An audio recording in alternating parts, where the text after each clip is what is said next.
Hi everyone, welcome back to the next lecture in Deep Learning Systems, Algorithms, and Implementation. This lecture is going to pick up on the thread we started last time, where we manually derived the softmax regression algorithm. And this time around, we're going to do this essentially in the same way, just for basic, fully connected networks instead of softmax regression. Now, this is going to be the last lecture where we're kind of doing this in what I would call the sort of old-fashioned or manual way of deriving all these derivatives. And starting next lecture, we'll pick up on a much more general technique for accomplishing these things, namely automatic differentiation. However, in this lecture, we're going to do things the slightly more painful way, I would say. And if you've seen neural networks before or implemented backpropagation before, there's a good chance you implemented something like this. Again, the exact notation could be a bit different, but it was probably something fairly similar. So we're going to go through this, but as I said, the intention here in some sense is to highlight how complex these things can be and motivate why we want a more general, generic form. Now, the structure of this lecture really has three parts. We're going to start off talking about the basic idea of nonlinear hypothesis classes and why we might want to do that in the first place. Last time for softmax regression, of course, we used a linear hypothesis class. We want something now more powerful, and so we'll motivate this a little bit.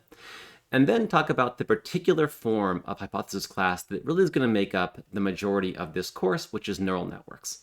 Of course, neural networks themselves are very generic at this point, what we mean by that term. But this is going to form the basis of the course, and so we'll at least introduce this concept and why we might want to use it. And finally, we'll spend the majority of this class talking about backpropagation, which basically boils down to how we compute gradients for neural networks.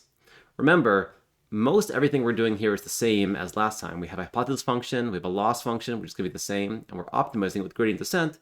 So all that really we need to do differently is be able to compute the gradient of this more powerful hypothesis class.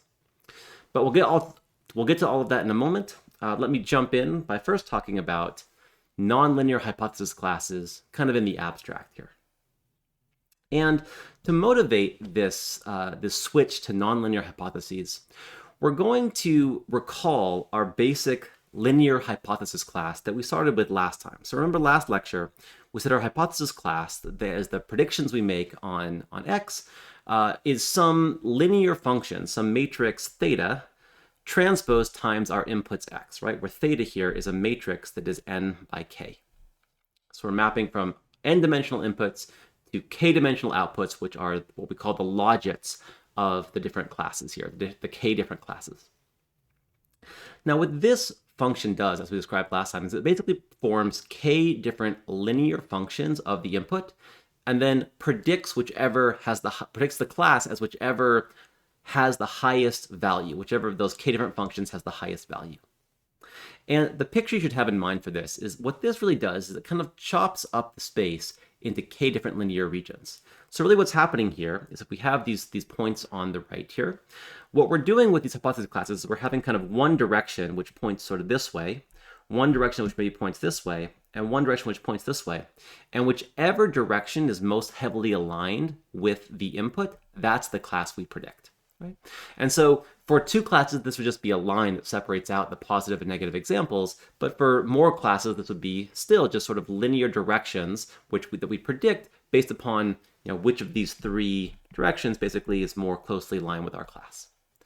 Now, the problem, of course, is that this is a very limited hypothesis class. And there are many sorts of data you could imagine that don't really fit this mold, right? So consider instead of our previous example where we had our data basically clustered into these three clusters here. Consider a setting like this where we have a different form of data. And now it turns out, so all our green examples here are in this, the blue examples are kind of in this band here, and then the orange examples are in a band surrounding that, a circle surrounding that. Now, it shouldn't be very, very hard to convince yourself that there's no linear classifier that could actually correctly classify all these three sets of examples here, right? You can't form three different directions where the closest direction always predicts one class, right? It's just not possible. But nonetheless, we would like ways of separating out regions like this or points like this. And of course, this is relatively low dimensional space, but in higher dimensional spaces, we still believe that our actual classes that we're trying to separate here are going to be separated via nonlinear relationships.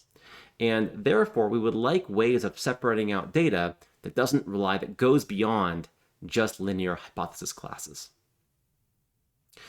So the kind of initial and very natural extension of a linear hypothesis class, and I should really emphasize this is, in some sense, how machine learning was done for many, many years, is that we form a function where we no longer have just a linear function of the inputs, but we actually have a linear function of this function phi of the inputs.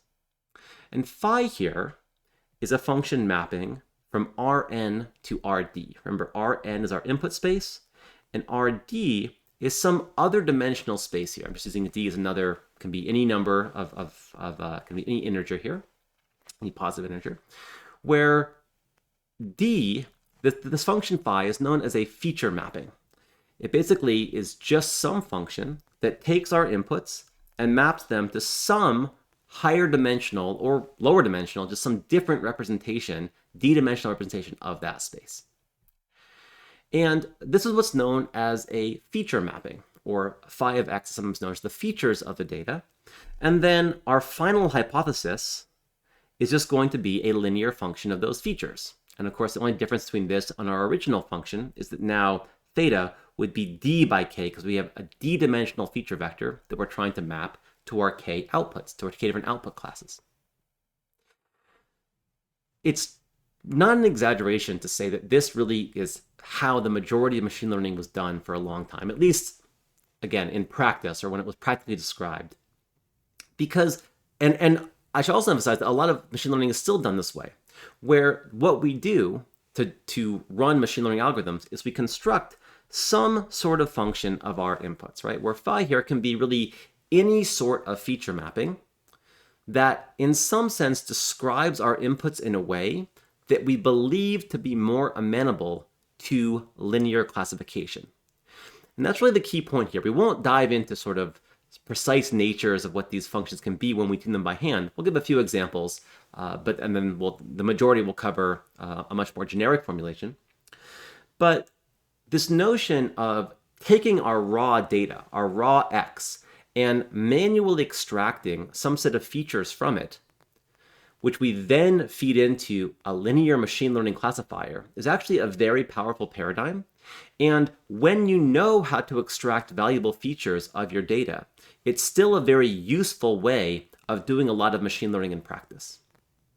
So we're not really going to focus on this approach, or rather, we're going to focus on, I guess you could say we're going to focus on using neural networks to extract these features, but that's a very sort of different notion in some sense than doing it in a manual way.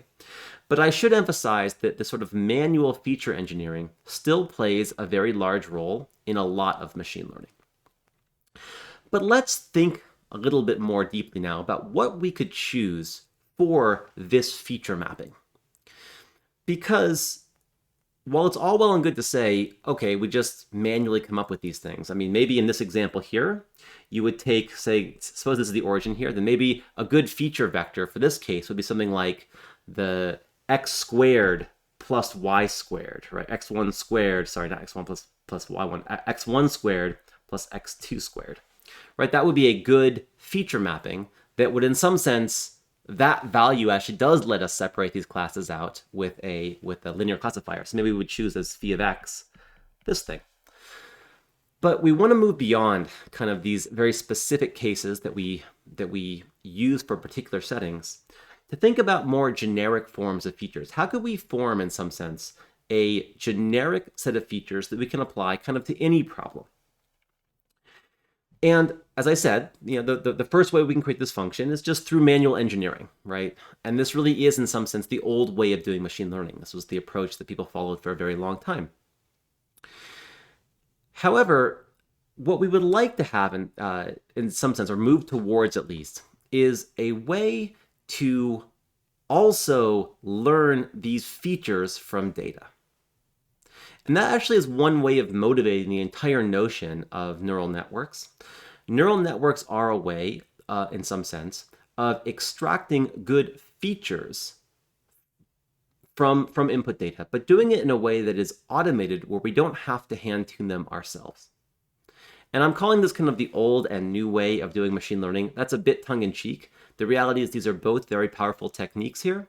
But this course, really, for the most part, is going to focus on thinking about if we can learn this feature extractor in some sense, a way of finding good features directly from the data.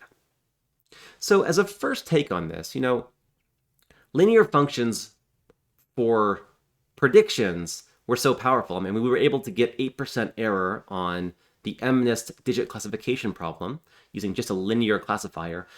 Maybe, as kind of a first guess, we have a function that needs to map from Rn to Rd.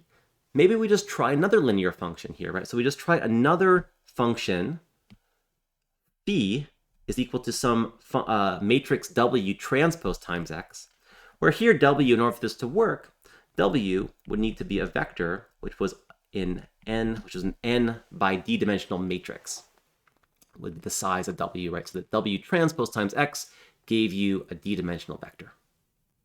However, probably, hopefully, apparently to everyone, this doesn't, of course, actually work.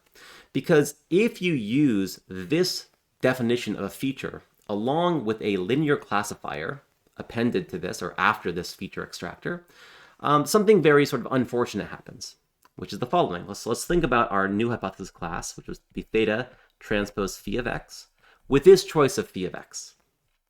So that would be equal to theta transpose W transpose X. But the whole point here is that theta transpose times W transpose is just some other matrix, right? That's just an n by k. Actually, with the transposes, it would be a k by n dimensional matrix. I.e., all we're doing here is we're just applying some other linear classifier. In other words, we haven't actually expanded the set of hypotheses that we're considering with this particular choice of feature. So this doesn't actually work. Fortunately, though, something very, very similar does work, which is the following. We can define our feature mapping, to be basically the same thing, some linear function applied to our input, but then followed by some nonlinear function, sigma, applied to this new feature vector. Okay, so here, W would, like in the previous example, be n by d, and phi here, sigma here, which I'm writing as Rd to the Rd, is really just any function we apply, and usually we apply it element-wise to this feature vector, or to this vector W transpose X. But it really doesn't have to be element-wise. It could be sort of any sort of thing.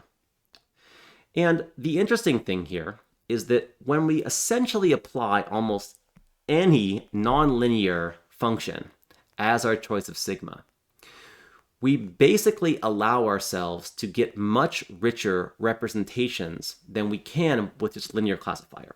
So this problem I mentioned in the last slide, this fact that we everything reduces to just a linear classifier, that of course goes away if we have some feature vector there, right? Some nonlinear function there. Because of course, if we have this setup, then h theta of x is now equal to theta transpose times sigma W transpose X. And we cannot reduce that. This does not equal some alternative linear function of X. And in fact, for almost any choice of nonlinear function other than really trivial ones, this actually does give us a much more powerful feature vector. And there are, in fact, a lot of very simple things you can do here, which nonetheless result in very, very powerful types of features that describe inputs. So for example, if we let W actually be a fixed, just randomly sample entries from a Gaussian to create W, you might have scaled them to be so that the the output's in the right space here, but actually that's not that important an issue there. So just let W be essentially a fixed matrix of random samples from a Gaussian, just a random matrix. And let sigma be the cosine function. This winds up being a type of feature vector called random Fourier features.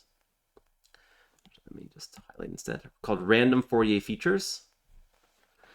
And this approach works great for many problems using these random Fourier features. But having said that, we don't want to always limit ourselves to kind of picking this. This is still a way of picking phi in advance, right? It's we specify some mapping, and then all we learn in our algorithm, in our learning algorithm, the only parameters of our learning algorithm would still be theta, right? That would be still our parameters there, because W here is considered fixed. But this leads us kind of to a natural question.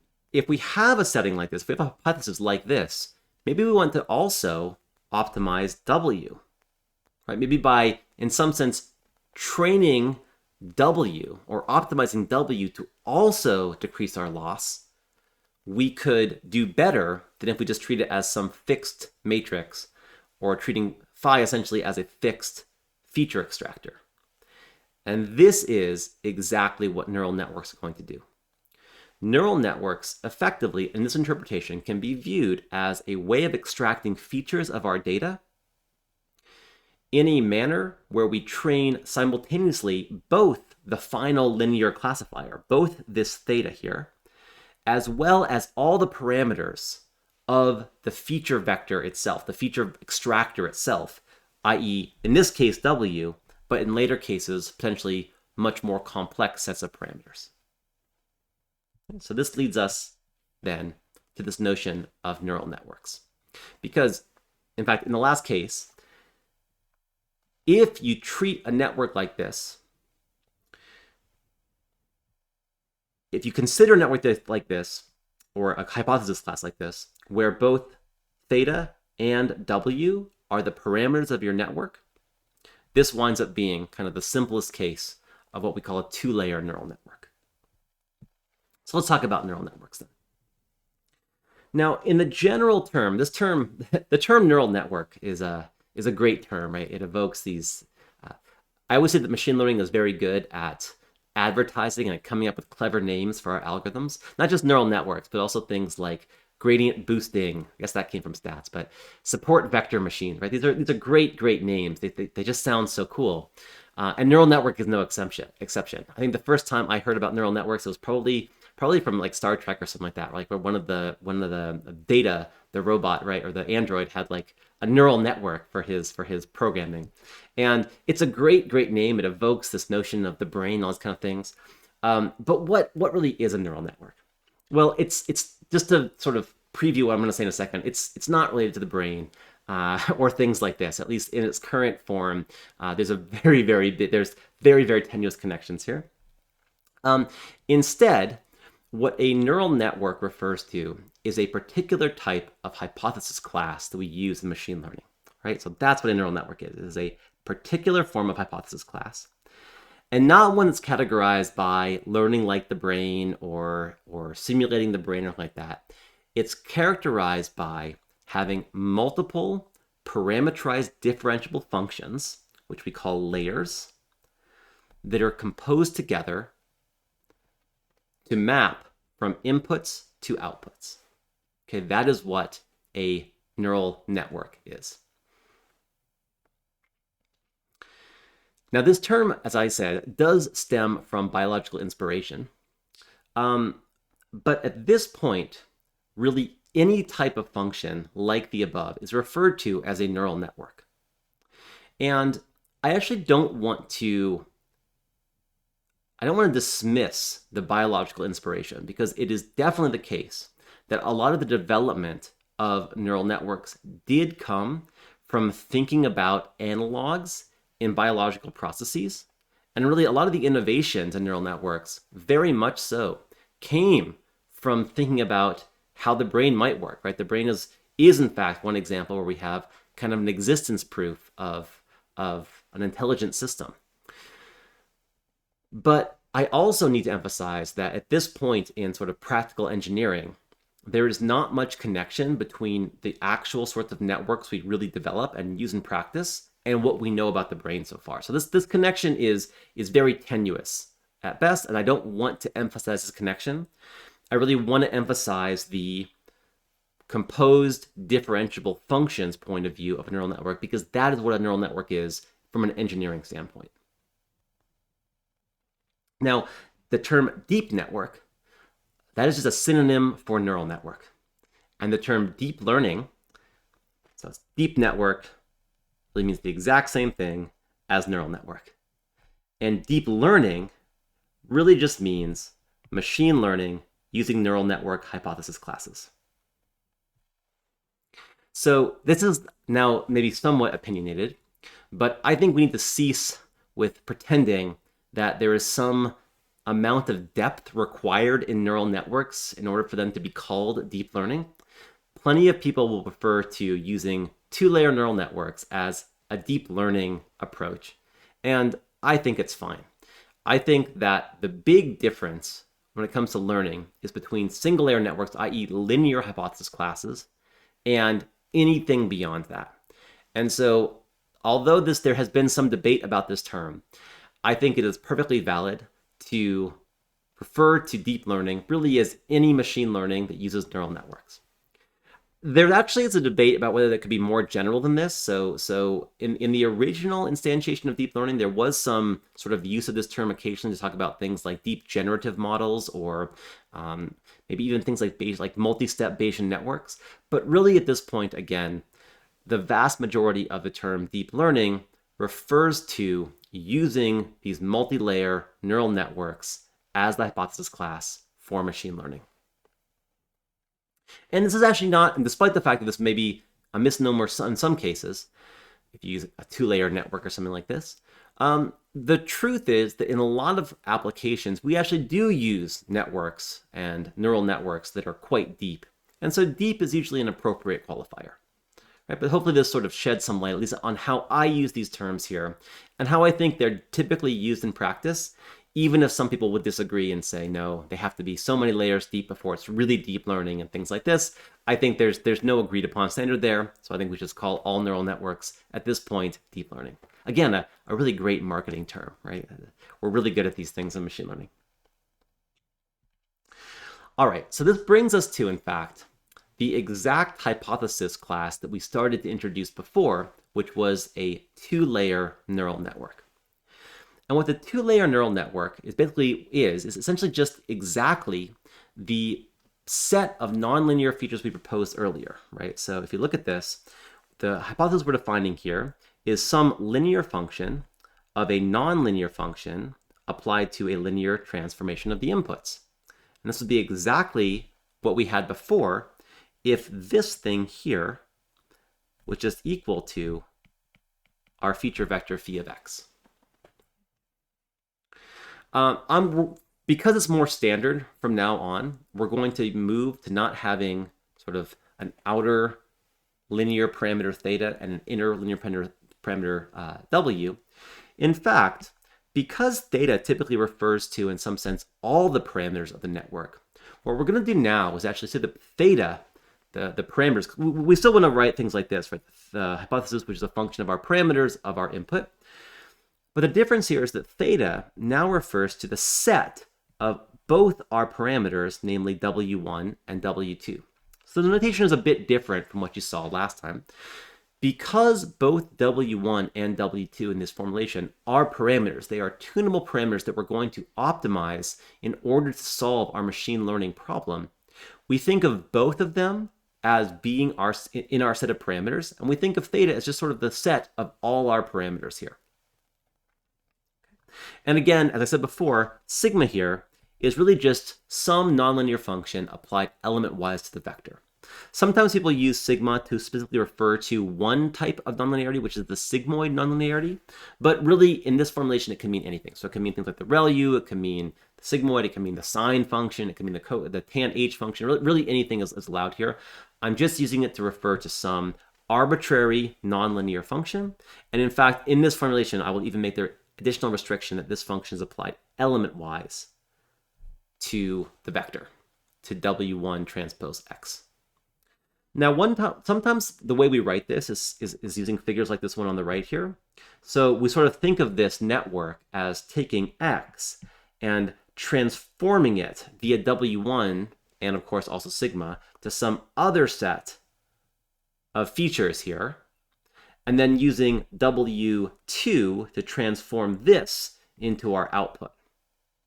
And in fact, when we need to track these things more carefully, when we have many layers, we will introduce terminology for the value of each of these sort of different features at different layers of the network. But here it's easy enough just to write this out explicitly, so we'll just write it like this. We'll just write the whole function as h theta equals W2 transpose of sigma of W1 transpose times X. And in fact, we're very quickly going to abandon this even and write this whole thing always in batch form. So we're actually going to write this as h theta applied to big X. Remember, big X here would be an m by n dimensional matrix, where m is the number of examples in our training set, or the batch size. Maybe we use big B for that, but some collection of examples. And this notation would basically mean applying that to applying our network to every element in our matrix here, or every element in our data set. Again, remember the elements in our data set are the rows of this matrix X, so when you do this properly, you kind of no longer have the transposes to the W's, you have this form here on the right. And if that's confusing again, I would just suggest going back to the previous lecture where we covered this for the case of softmax regression.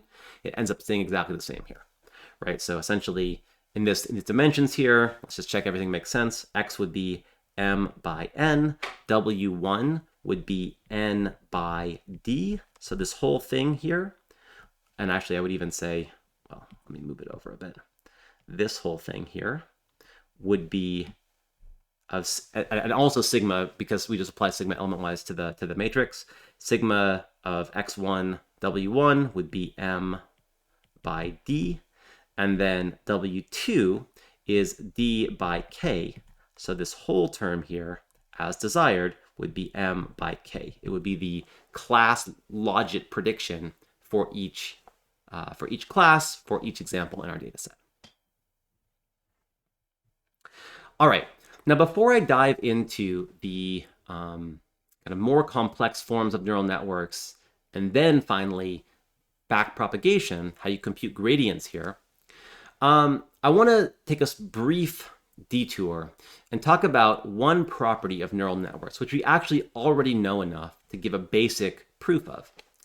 I'm actually going to only say this for the 1D case, for the case of neural networks that take in scalar valued inputs and produce scalar valued outputs, but the general theorem is not that much more. That is, for arbitrary dimensional inputs, is actually not that much more complicated.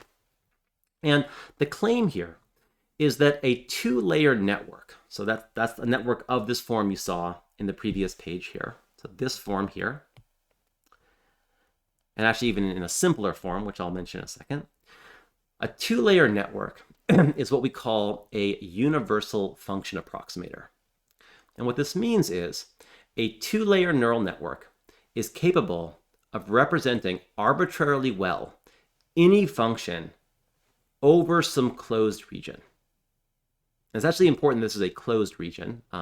It is some finite set of the inputs, a finite subset of the input space.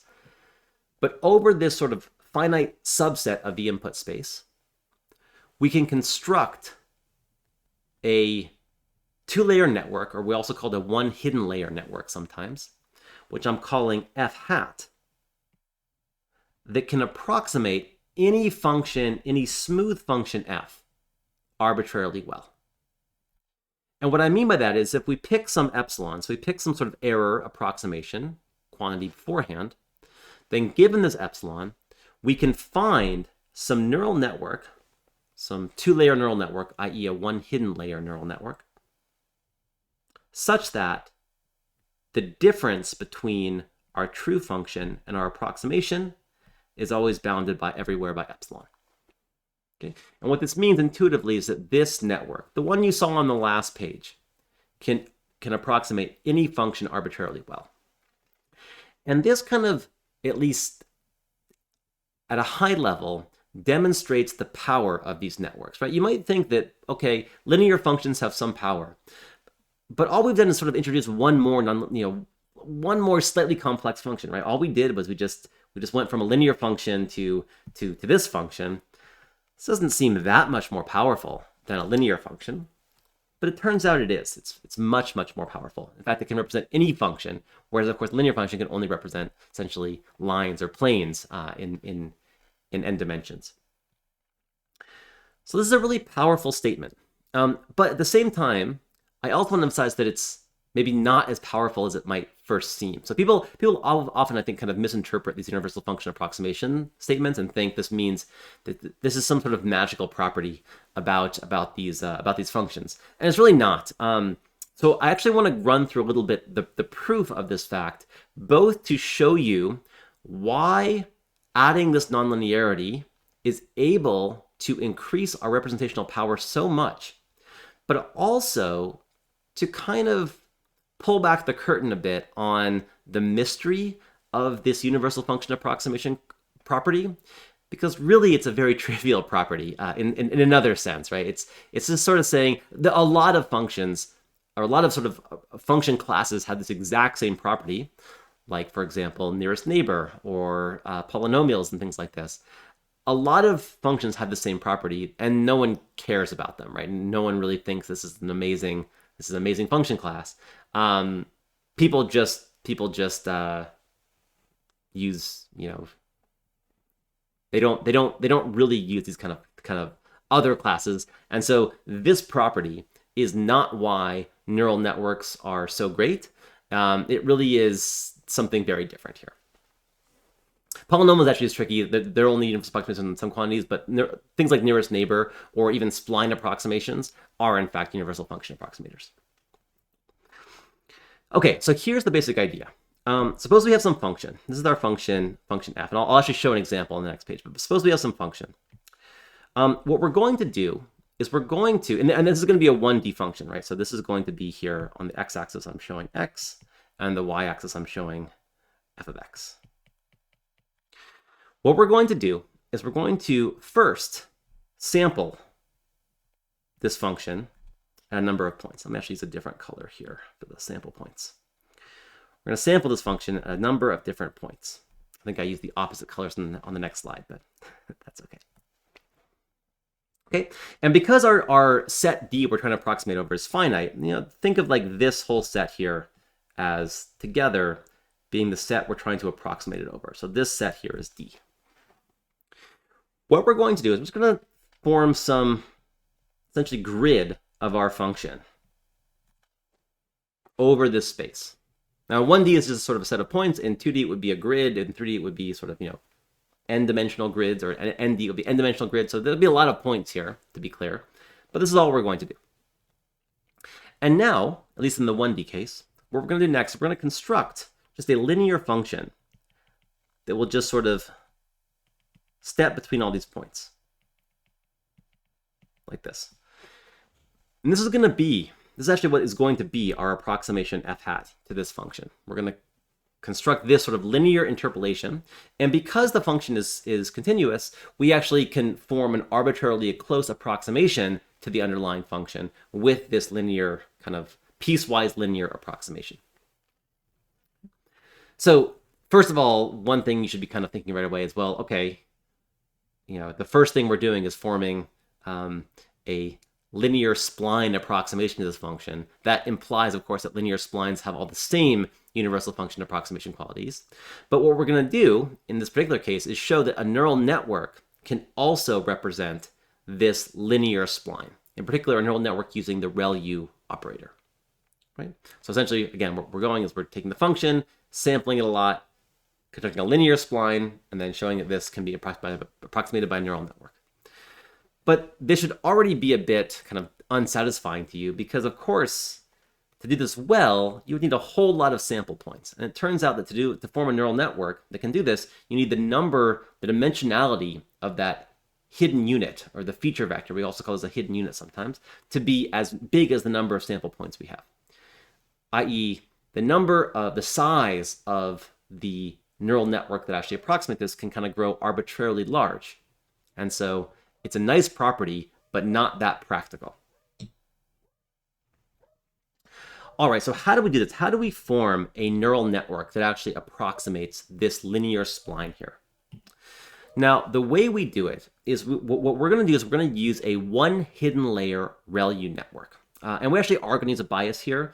One thing I didn't mention before is that our functions we used before actually don't include what we call a bias term.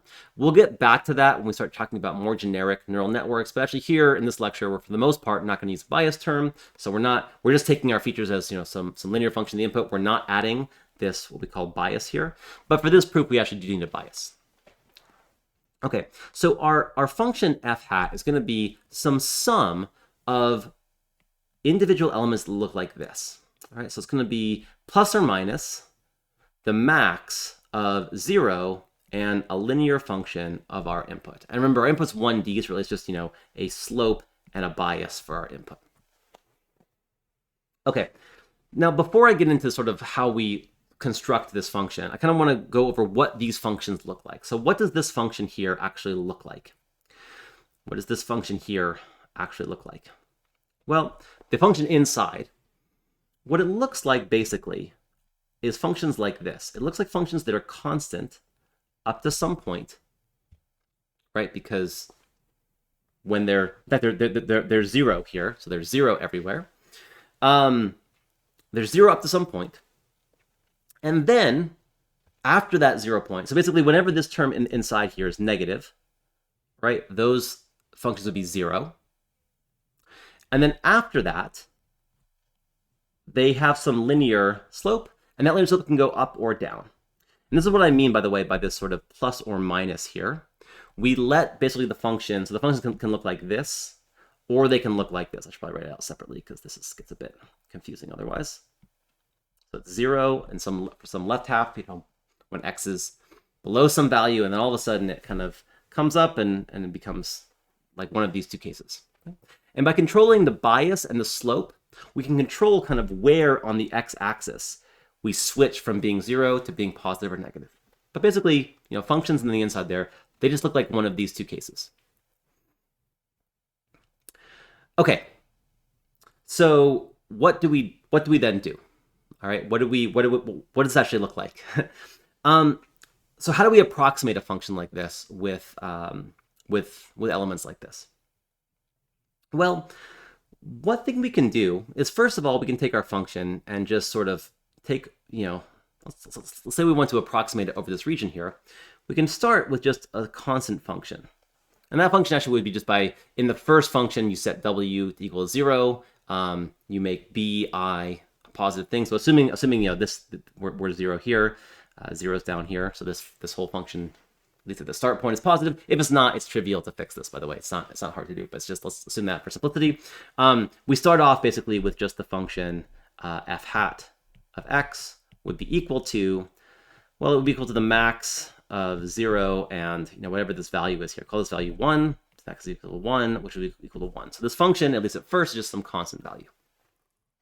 Okay. Now let's sort of play our kind of game. So that's the first one. All the races here, but that's sort of the first value of this function. Actually, maybe I'll leave it there for one more time. Okay. Now what we're going to do is we're going to pick our next kind of grid point on the function, and we're going to add to this function some other function, which is going to be 0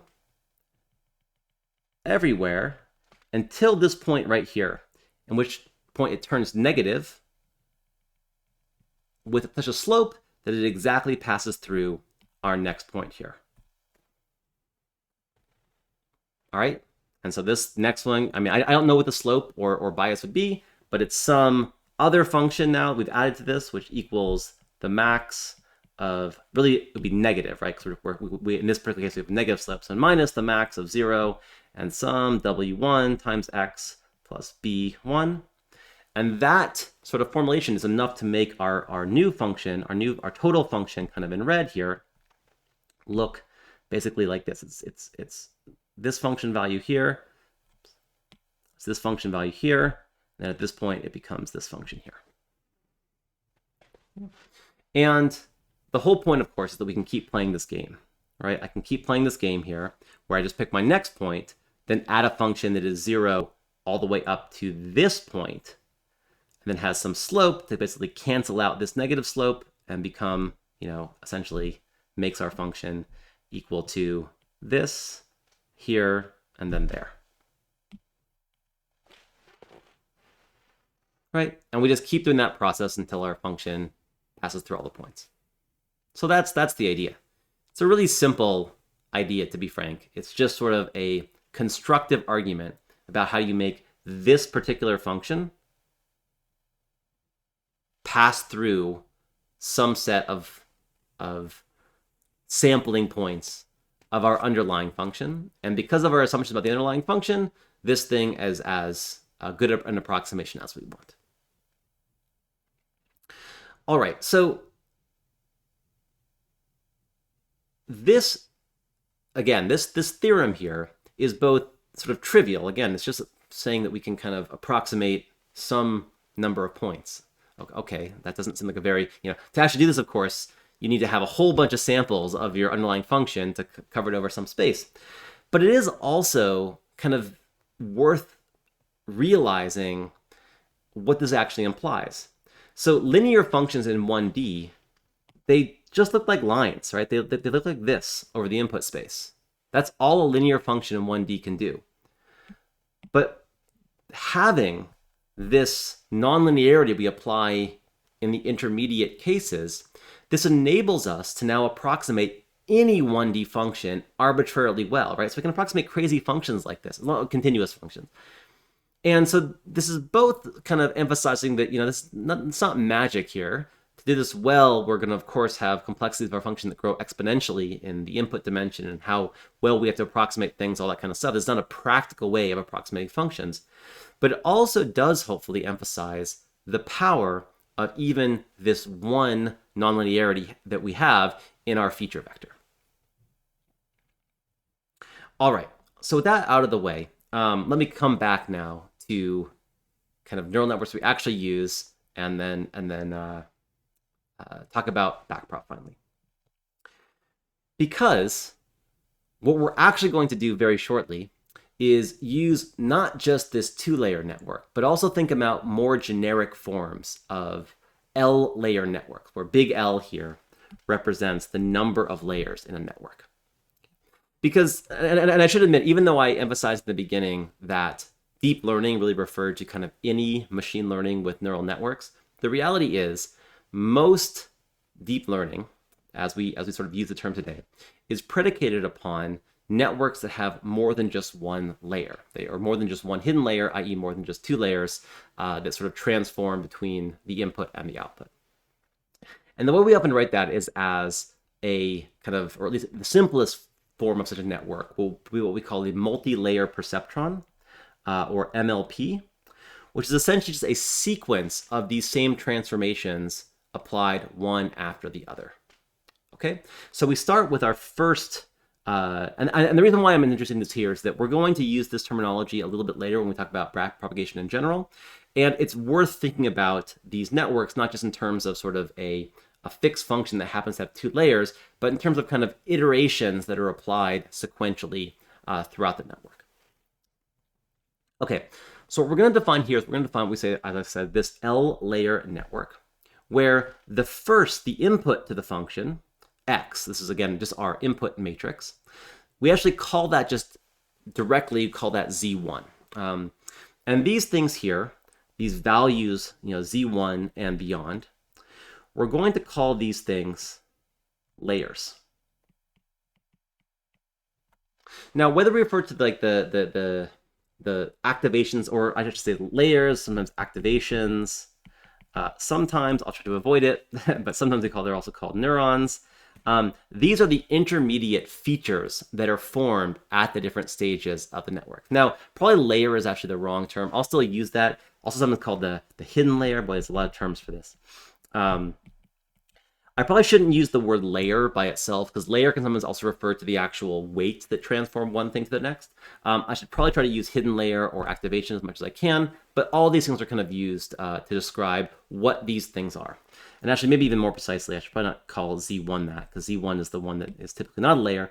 I should call sort of the intermediate layers that we form, the layers or activations or neurons or hidden layers of the network.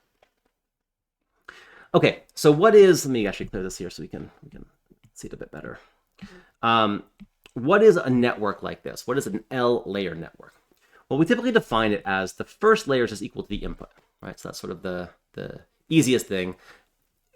For ease of writing it, we want to sort of have the same terminology for each layer. So I'm just going to call or define Z1 to just be equal to X. And ZIs are going to be the layers of this network, or the hidden layers of this network.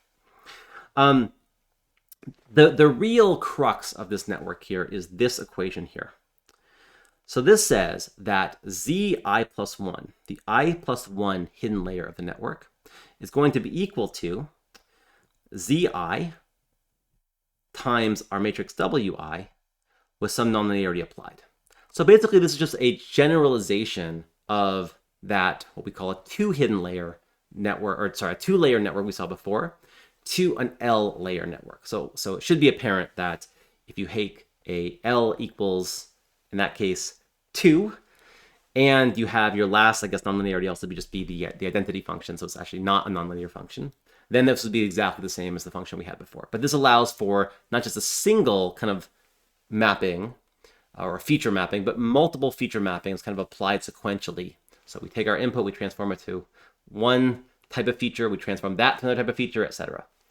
And we'll talk in a second about why this might be a good idea, but this is the kind of form people often start with in deep learning. Now, just for completeness, I do want to talk about the size of these. Oh, and I should have finally mentioned the actual output of a hypothesis class that we consider here would just be the L plus 1th layer. I will be consistent in this terminology here. By the way, some people would say that an L-layer network goes from Z1 to ZL, and therefore would have L minus 1 sets of weights. The convention I'm using is that the last layer of a L-layer network is the layer ZL plus 1, but this is just convention here. Now, again, just for sort of convenience, I'm going to need to define sizes for all these things. So I will say that Zi, which again is our collection of kind of features applied to our entire input matrix X, remember X is sort of a collection of all our inputs, would be M by Ni. So Ni is the dimensionality of the features or hidden unit at layer I. And this would necessitate then that Wi, which is the mapping from one layer to the next, would be Ni by Ni plus 1. So I won't dwell on that because, again, all of these sizes become unimportant shortly, but this is the size that I'm going to use, at least initially. And here our parameters will just be the collection of all those weights. We can optionally add a bias term, meaning what that means is that we can also add a term there that's something like plus B, where B naturally would be a matrix, the form of all those bias terms stacked. So I'm not going to do that right here. But you actually don't need this as much as people think you do. People seem to think that you always need these bias terms. Most networks actually work fine if you don't have bias terms. But you can add that, and we will actually add that in a few lectures when we, but only do so after we've dealt with automatic differentiation, because frankly, you're going to see how gross the math is for even this simple case, and you're going to be glad that we don't have bias terms here. But we are going to do this in batch form. So so we are talking this whole case about the entire set of inputs, because again, that's very key to sort of applying these things efficiently. Now, one thing you might kind of immediately be asking yourself here when we talk about deep networks is, why do we actually use deep networks, right? Well, why do we just showed that a single layer or single hidden layer, i.e. two-layer network, is already a universal function approximator. Why are we using deep networks? And there actually are a lot of reasons for this that people give. And I want to at least mention some of these reasons about why, why it does seem to be the case that we're so focused on deep learning, and why do we use deep architectures when I just showed that in some sense one hidden layer, right, is enough to represent any function. I showed it for 1D, but it's true in general. So there's a few reasons people give, and the first one of these again was kind of harks back to some of that motivation I mentioned earlier about neural networks at least being loosely inspired by the operation of the brain. The brain, as far as we can tell, does do multi-stage processing of its inputs before it reaches our final sort of decision-making center. However, again, not harping on this too much, but this is a great sort of motivational, inspirational argument, perhaps, but it doesn't really capture how these networks really work in practice. And so I think it's sort of a bad argument to just say, oh, the brain has layers, therefore we need layers too. Another argument you often see is comes from circuit theory. So it turns out there are certain functions that can be represented much more efficiently using a multi-stage architecture than a sort of essentially a multi-layer circuit than a single layer circuit. A classic example, though I won't get into it too much, is the parity function. The parity function, given a string of bits, just counts how many, if there are an even or odd number of ones in the string. And this function, it turns out, for various reasons, if you represent it with you can represent it with either a two-layer circuit, essentially like a two-layer neural network, or a multi-layer neural network. And it turns out if you represent it with a multi-layer neural network, you can do it much more efficiently. So if you have a length n string, it turns out you need 2 to the n hidden units if you want to, or basically 2 to the n dimensions for your feature vector. If you do this with a 2-layer network, but if you do it even with a log n layer network, where n's the size of the string, you can do it in only order n number of hidden units, basically dimensionality. So you can get an exponential savings in the representation of this function. And this is true, but I think it's a bad example because parity is famously a function that neural networks are really, really bad at learning. Basically, gradient descent is horrible at learning functions like parity. And so it's great that you have this efficiency kind of argument, but this is not necessarily indicative of the way and the kind of networks that are actually learned in practice. And so the argument that I really actually think is honestly best is just that empirically, if we look at sort of a fixed size parameter count, so we have a certain amount of parameters we can store, and it seems like it is better to have some depth to our networks, especially when we have structured networks like convolutional networks or recurrent networks or transformer networks, as we'll talk about later in this class. This seems much better than if you just have a single layer. Okay, so this is the final sort of setting here, and essentially it is the least satisfying, but probably most realistic description about why we actually use multi-layer neural networks in practice.